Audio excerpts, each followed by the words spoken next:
Let's say opening prayers. All right. Turn the microphone on if you wish. Someone else up here.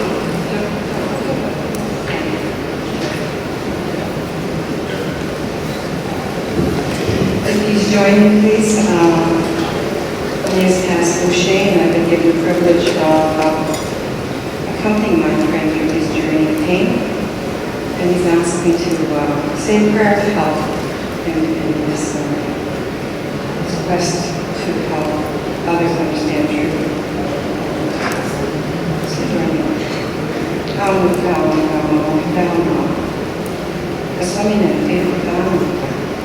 Que Deus se faça. Mas não, conhece tudo, não tem Creator, grandfather, spiritual directions. I bring to you Donald and ask you to keep him in care as he speaks his truth, his story, his darkness, and shares it with the world so they may understand this journey of pain. I ask you to touch the hearts of those who can support prayer and thought and recognize that the journey continues from residential school to other systems known as foster care. Help them to heal their wounds, to walk past the fear that sits within his heart and soul. He's such an amazing man, Creator, and he needs to know that. So help him, please, to not be afraid, and to share from his heart, and to know that there are many of us who truly understand and embrace the idea of healing and that journey. Thank you.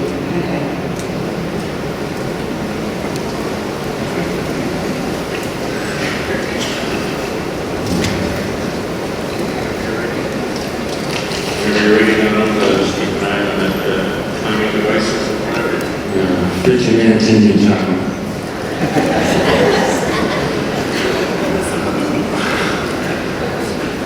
I'd like to acknowledge the free people of Spiritual and Blackwood, down south, and of course the Salish people where I spent 29 years of my life when I left Everton, 1980. I'm going to read this to keep time to the minimum.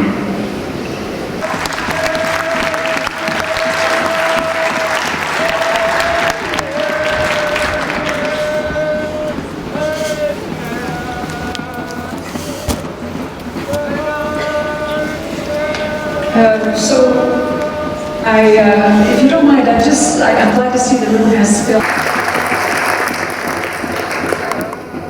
Bonjour, Pastor. Tanse, Aline, bonjour. Hello, everybody. Mizenegijik and Dijinakas, Kego Dodem. I'm proud to say I am Mizenegijik of the community of Peguis and Manitoba, land of the dirty water, as they call it.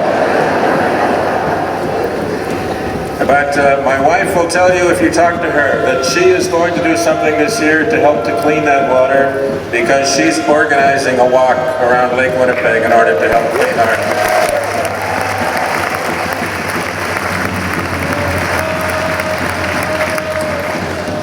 You're welcome, dear. I want to begin by acknowledging with thanks the welcomes that we have received here as Commissioners for the Truth and Reconciliation Commission, and in particular acknowledge that we are in the traditional territory of the Treaty 6 people. And I think all of the Treaty 6 people who are here appear to be voting for Mayor Iverson.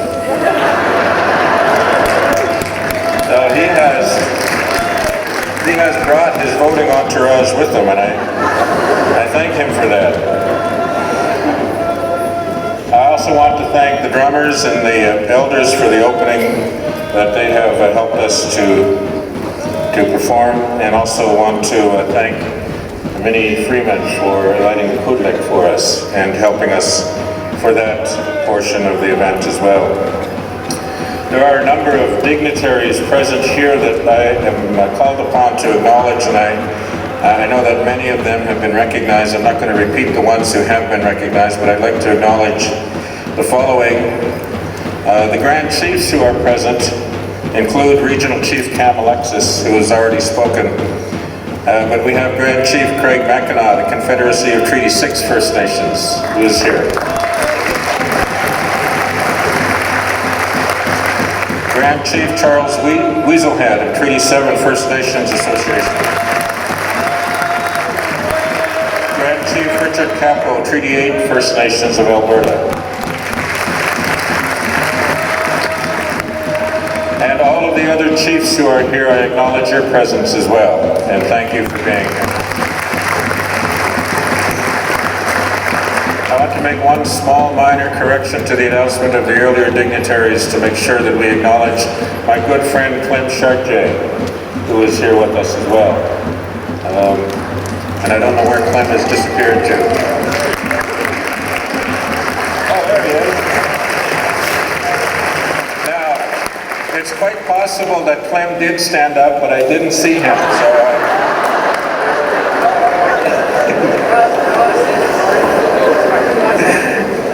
his name was mispronounced, and I know that we require that we acknowledge him properly. So I acknowledge Clem, who has been with us as president of the Métis National Council at our national events throughout. And though the Métis people have not been properly included and acknowledged in the reconciliation movement and in the work of the Indian Residential School Settlement Agreement, on behalf of the Commission, we have tried to include them as much as possible. And yet there is a great deal of injustice that they still have to come to terms with, this government and the people of Canada. Also, I'd like to acknowledge that there are other representatives of the Métis Nation of Alberta, and I welcome you as well.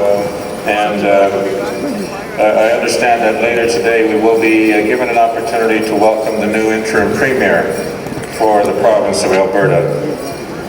Present with us, I'm told, are perhaps other ministers of the Alberta government, and I welcome you, and the members of the Legislative Assembly of Alberta who are with us. I understand there are federal members of Parliament and senators who might be present, but the one I do recognize is the Honourable Thomas Mulcair. Is he on somewhere? He's on the phone somewhere? Okay. There's a crisis in Ottawa that we're now taking care of. In addition to expressing my extreme jealousy at the popularity of your mayor, I also want to acknowledge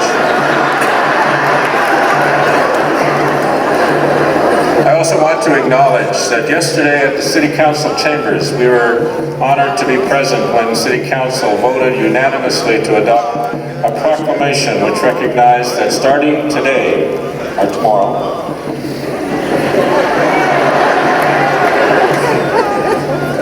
the City of Edmonton has declared a year of reconciliation for this territory.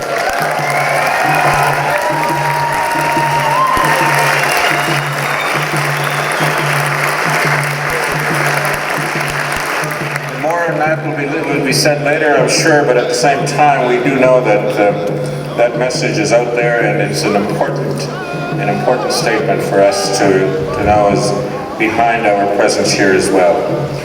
I also wanted to acknowledge all of those who are here as our honorary witnesses, and there are far too many of you for me to name particularly, but I do want to acknowledge that during the course of the next few days you'll meet our honorary witnesses who are here, and also we will have an opportunity to meet those who will be inducted as honorary witnesses, and more will be said about that later. We have present with us also representatives of the various parties to the settlement agreement. And for those of you who are not aware of it, this commission was created by a court-ordered and court-approved settlement agreement which settled all of the legal claims that have been made against the Government of Canada. And so the parties to the settlement agreement are a key part of our work. And we have representatives from the various parties as well. Some of them you've already met. You met National Chief Sean Atleo, who will be speaking to you later. Evelyn Storr, representing the Inuit Teberi Kanatami, is here, I think. Is that you? Okay. You are already introduced, right? Thank you. So I'm not going to introduce everybody by name because they've already been called upon to stand. So let me just indicate as well that as commissioners, Commissioner Littlechild, Commissioner Wilson, and I are advised in our work by Survivor Committee members, some of whom were introduced to you last night at the reception, but I also want to ask all of the members of our Survivors Committee who are seated over here to stand up, because we'd like to acknowledge you.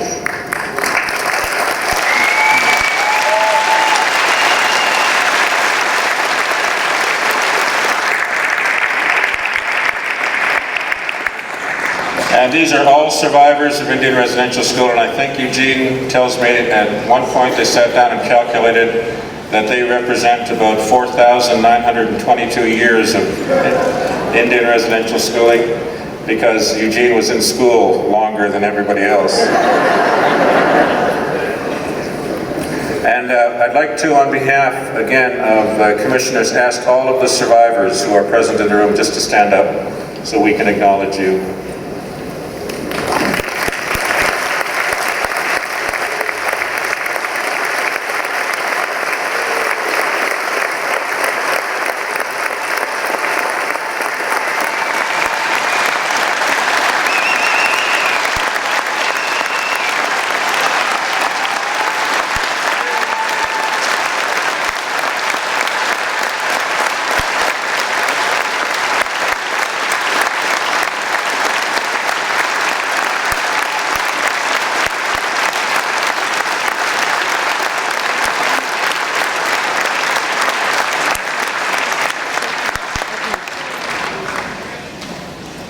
We are here as a commission because, survivors, you have endured. You are the ones who have called upon the government of this country and the churches who were involved in the operation of residential schools to be held to account for the actions that occurred within the schools and the actions that injured you, particularly while you were there, but also all of the things that were intended to be done by the schools and were done with you as the primary victims. And because of the efforts of the survivors of the Indian residential school experience in this country in commencing litigation against the defendant churches and government, the Indian residential school settlement agreement was created, and it was at the request of the survivors that a Truth and Reconciliation Commission was established so that they would have an opportunity to tell the Canadian public and the world the stories of their experiences in those schools for two reasons. One was because they knew how important it was for their healing as well as for the healing of their families, their communities, and this country. But also because they wanted to ensure that a national memory was created for this country to ensure that this would never happen again.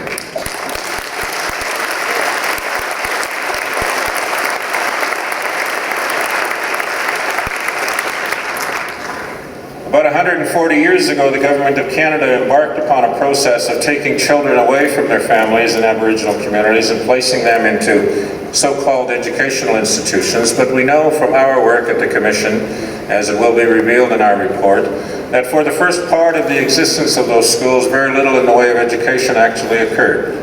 The schools were actually centers of indoctrination, we know that, with the intention being to take children away not only from their families, not only from their mothers and fathers, brothers and sisters, and their grandfathers, grandmothers, cousins and nephews and nieces, but the intent also was to take those children away from their culture, to take them away from their language and to indoctrinate them into a different culture and a different language in order that they would be assimilated and become like everybody else in this country. The government was so committed to that that even though the schools were considered failures at the outset in terms of succeeding in that, the government persevered for 130 years to try to do that. And it took that long for people to realize that it was never going to happen, because Indigenous people are resilient people.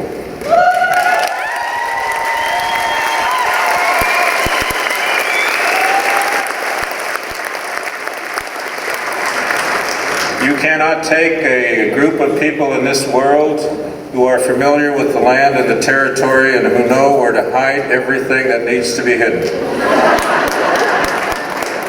and expect that somehow their drums, their pipes, their ceremonial knowledge, their teaching materials are somehow going to disappear just because you tell them to make them disappear. Those things were hidden away for the future generations that were to come. And we know that there were many, many generations where some of those things were not known. But more and more lately, because the children and grandchildren of survivors are demanding to know who they are, demanding to know where they come from, demanding to know what it means to be Anishinaabe, what it means to be a Dene, what it means to be an Inuk, what it means to be a Métis. Because they are making those demands now, those things must be brought out to them.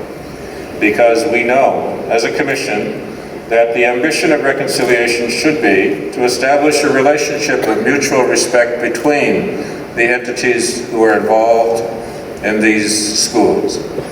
But before we can have mutual respect, we must first of all ensure that our children and our grandchildren have a strong sense of self-respect.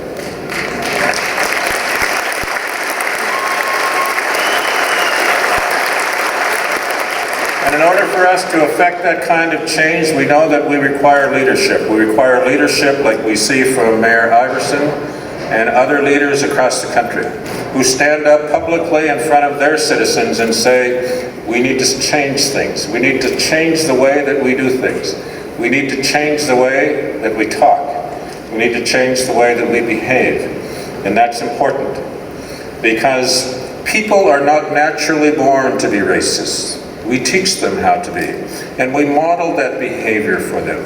And so when so many people out there talk about Aboriginal people in a disrespectful way, it's because they have been taught and educated how to be disrespectful.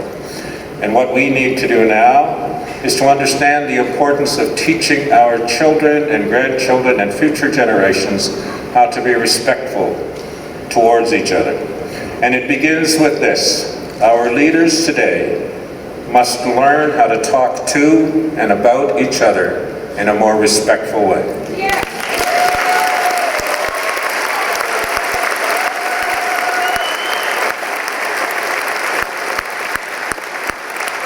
And they must not only learn how to do it in public forums such as this and in places where there is formality and ceremony, but they also must learn how to do it when they are at the dinner table with their children, when they are talking to their grandchildren.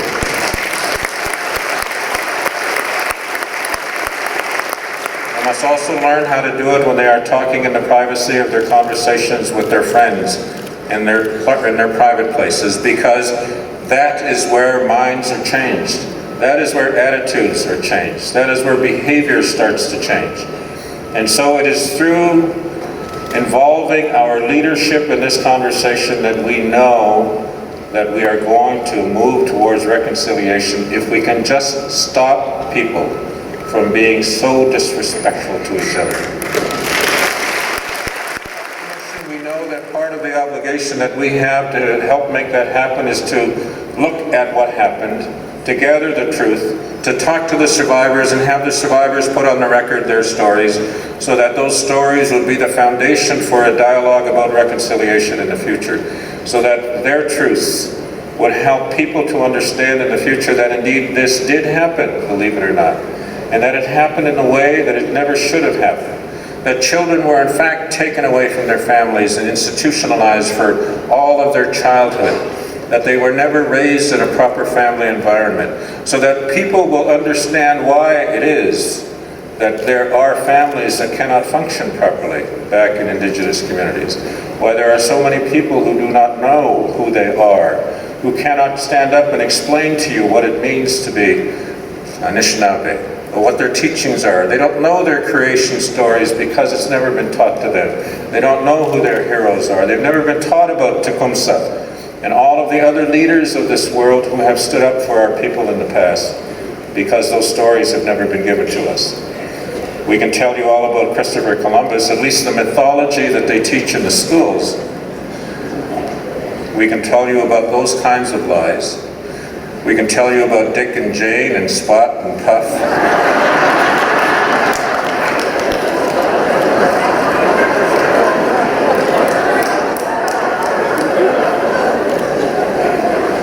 But we cannot tell you who our traditional heroes are. We cannot tell you and very much about those people hundreds of years ago who stood up and said, we need to be careful about this relationship that we are forming. We need to be careful about how things are going to move in the future.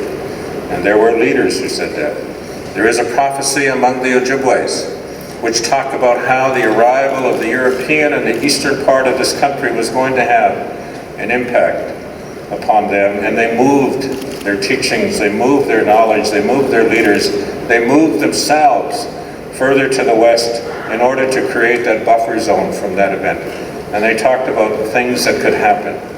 That 8 Fires prophecy was made widely known to many of you through the CBC's television production called 8th Fire.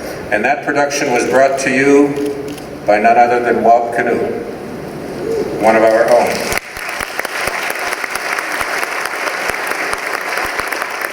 He brought that to you because he knew that teaching. He had been told that teaching when he was a little boy, and he wanted you to know that teaching. He wanted you to understand, all of you who are here, to understand why it was that things needed to change, that there was something more to this relationship than what the history books have talked about. That in fact, the mythology of the history teachings that have occurred to this point in time have not all been right. And so because of that, we are now beginning to reach back, with the help of the survivors who are here in the room and others, to learn about what happened, so that we can look forward to a brighter future for our children and our grandchildren. And I want to ask if those who are intergenerational survivors who are here, the children and the grandchildren, the nephews and the nieces of survivors, if you are here, would you please stand up?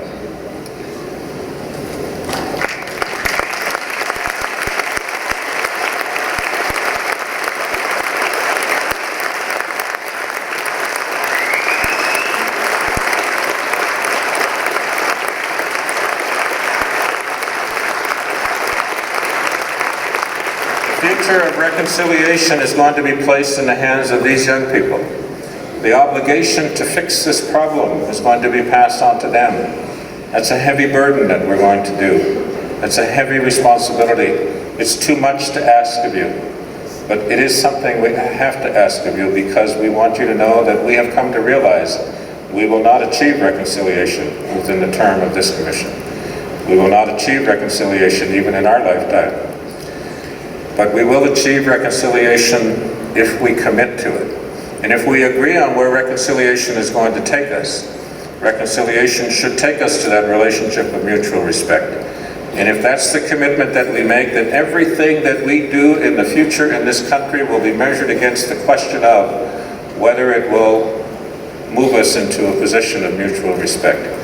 And if that's the case, then reconciliation will be achieved.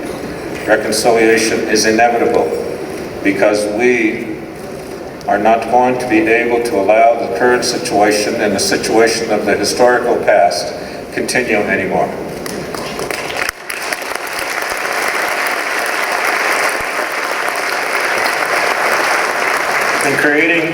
In creating our national memory, we have committed to establishing a national archive in which we are depositing the records of the government and the churches who are obligated to provide them to us, so that future generations, when they have the time and the interest, and the ability will be able to look at those documents to determine for themselves how their individual ancestors have been affected directly by the schools. And in turn, they will be able to come to terms with this better, perhaps than we are today in the short time that we are given. But here at this very important threshold, as we enter the final national event for the Truth and Reconciliation Commission, we have embarked upon a commitment to you that this particular conversation that we're going to have with you today is going to be about reconciliation. We are going to challenge you to help the commissioners to understand what should we as commissioners say to Canadian society, to the world, about what we have to do about this, about how we are going to help these young people who stood up here today so hopeful that they would be able to say, I am proud to be Anishinaabe. We want them to be able to say that. But in order for them to say that, we have to give them something more than anger. We have to give them something more than frustration. We have to give them a pathway to self-respect and pride. And so, survivors, we call upon you to help us do that. And in this conversation that we're going to have here, we're going to ask you to use your best judgment, because this national event is dedicated to the teaching of wisdom. And wisdom is about bringing forward the knowledge and the experience that we have and finding a balance between those two things, between our knowledge and our experience, and combining it with our hope for the future. And what is it then that we need to do? And so all of that speaks to the importance of this national event going forward, because after this national event, our commission will only be with you for one more year. And at the end of that time, we will be closing our offices. We will be closing down our operations, and then the obligation for all of the work goes back to the people of this country, including you. Because our message is very clear. It has been a refrain that we have said from the beginning, and we repeat to you now. This experience of residential schools is not an Aboriginal problem. It's a Canadian problem.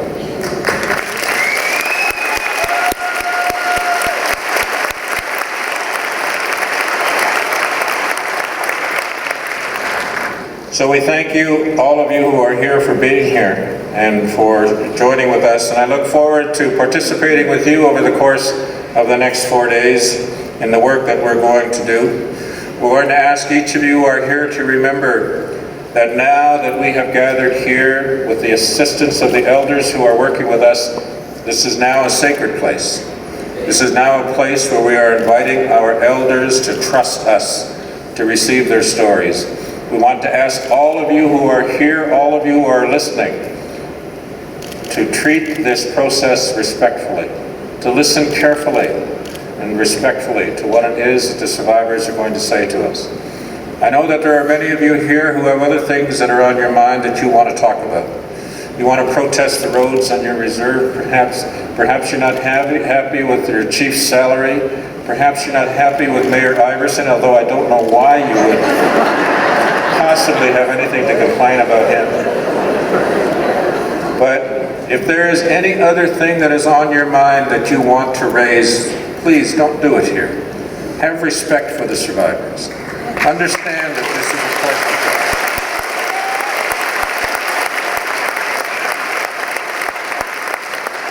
And in return, we will have respect for you too, and the things that you believe in and that are important to you. And we will do that much together. So I thank you again for being here, and on behalf of the commissioners, I look forward to these next few days and trust that survivors will feel, when we have completed these 4 days together, that we have accomplished something together. Miigwech. Proud to say I'm a life giver, grandmother Kokum, and I'm a protector of water and land as well. So all of you who are there with me, give us a cheer. I am deeply moved by the sincerity that I heard from Don Iverson. I personally apologize to him because during a campaign where I ran for Ward 6, I said, I'm not sure if I believe him. Today, I believe him. I believe he intends to do something with this city that will honor the first Indigenous people of the land, as well as honor the treaties, Treaty 6 land in this territory. And I truly understand that we have to work together. And as we walk together down Jasper Avenue, we have been given all of Jasper Avenue, by the way, and down 107th Street, understand that we are walking also for those who never lived long enough when they were tortured and maimed and killed and all kinds of atrocities taking place within residential schools. We are walking for those people. We are walking for the people as well who didn't hear the apology. Like my father did not hear the apology and he was never compensated. I'm walking today for him. I'm walking today for my Aunt Nora, who was savagely murdered, who was in a residential school. She was murdered down the block here in Edmonton inner city. I'm walking for her. I'm walking for my late Hey, Anine! Dancer! I wanted to thank all of you for showing up and participating in this walk for reconciliation to represent all of the survivors and to speak for them and all of the concerns that they have about the situation that they're facing. And in honor of them, this young lady here has written a poem that we'd like you to listen to, because as an intergenerational survivor, she has a perspective that speaks to that and the concerns that they bring to the table as well. So I'm going to ask young Elizabeth here to read you her poem and listen to what she has to say.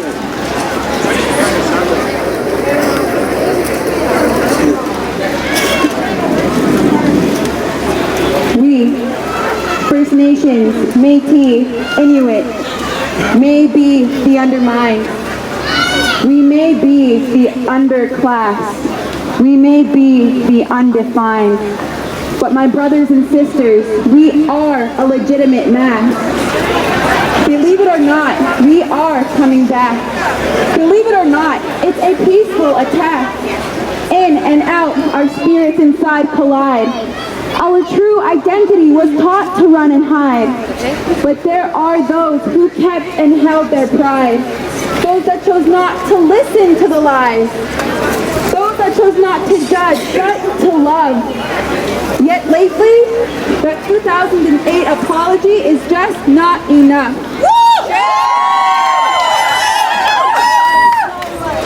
When the victimizers keep up their trust, they have now set up a critical bug. Hello, hello. When the victimizers keep up their trust, then we can overcome this instilled, dominant fear.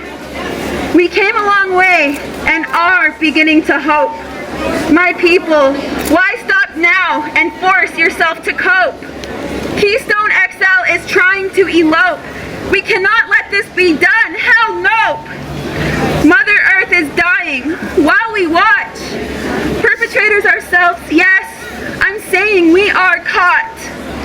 We rather green paper and gold when the real riches are being stolen and soon to be unknown.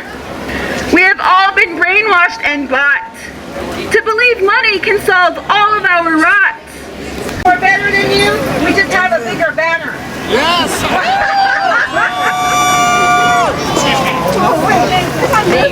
Bumper trade. I'm nervous. I've never ridden on the back of a truck like this, honestly. I don't. Nobody.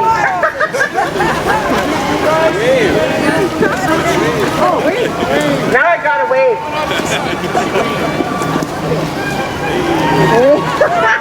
Wave back if you see me. The chief is Wave right back. Wave, movement, movement, movement. You're celebrating. You're looking like frozen icicles. The chief's right here. Could you make room, please? We're coming to the front. Chief's right here. Call him on. Wait, Nate, the Chiefs, get on here.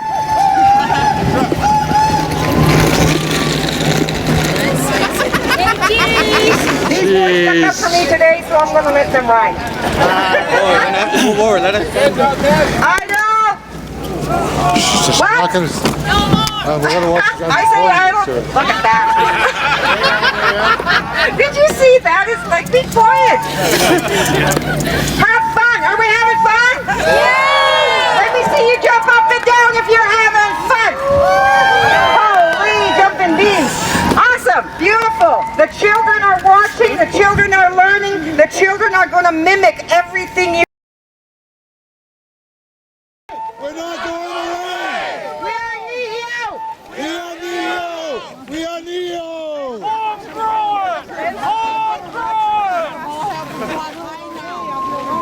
So I don't know more! We are here! But violence no more! I don't know more! We are here!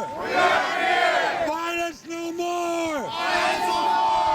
We love the world, we love the people! We love the world, we love the people! I don't know more! Thank you! We love you! Bannock stew. Bannock stew! Over here. Great Creator, help us! Great Creator, help us. Great Creators, back us up! Thank you, Great Creator! Thank you, Great Creator! Thank you, Great Creator!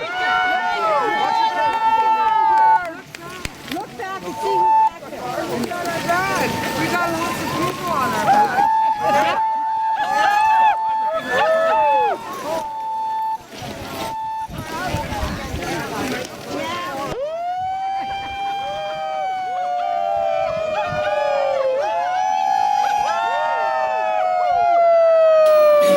This will be let's kind of play the blues. Two,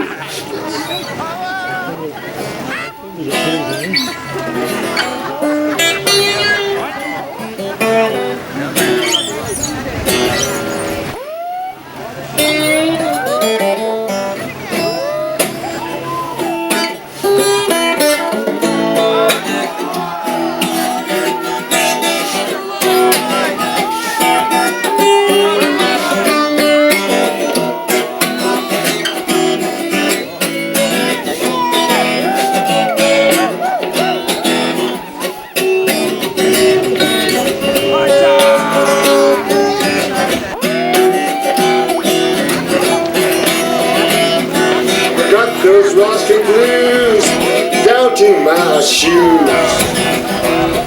I got those Wall Street blues down to my shoes. Ever since we'll try that again. I got those Wall Street blues down to my shoes. I got those Wall Street blues down to my shoes. Ever since I left the orphanage, I had 2 holes in my shoe. I got 2 holes in my shoe. I got 2 holes in my shoes. Ever since I left the orphanage, who gives a damn these days?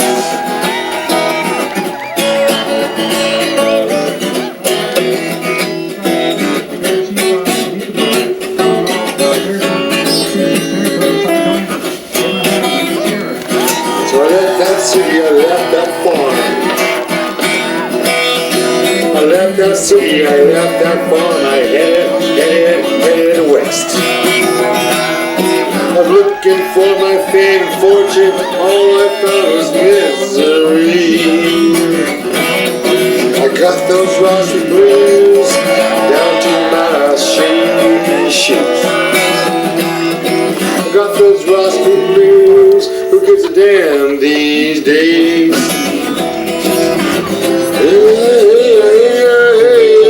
Who gives a damn these days?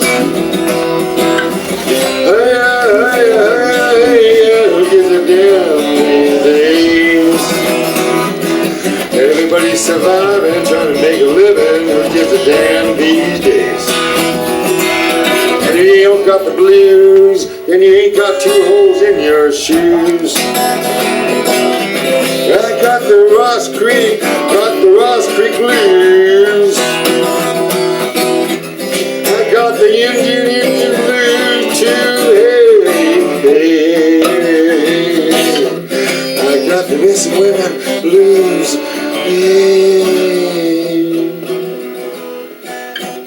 I got the I don't know more blues.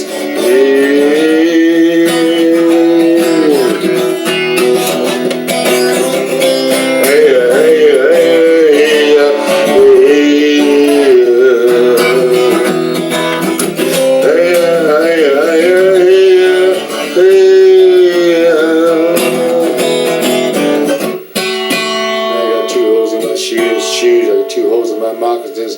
Now someday I might know what to do.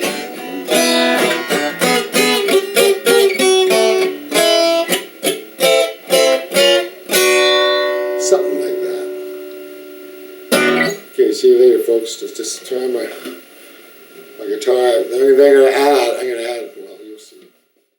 In our language, she kept asking, "How come did they do that to him?" She said, "Koinewet lala dishnet," and she kept saying, "Koinewet lala dishnet," and to her, she just started crying because she couldn't believe what she saw.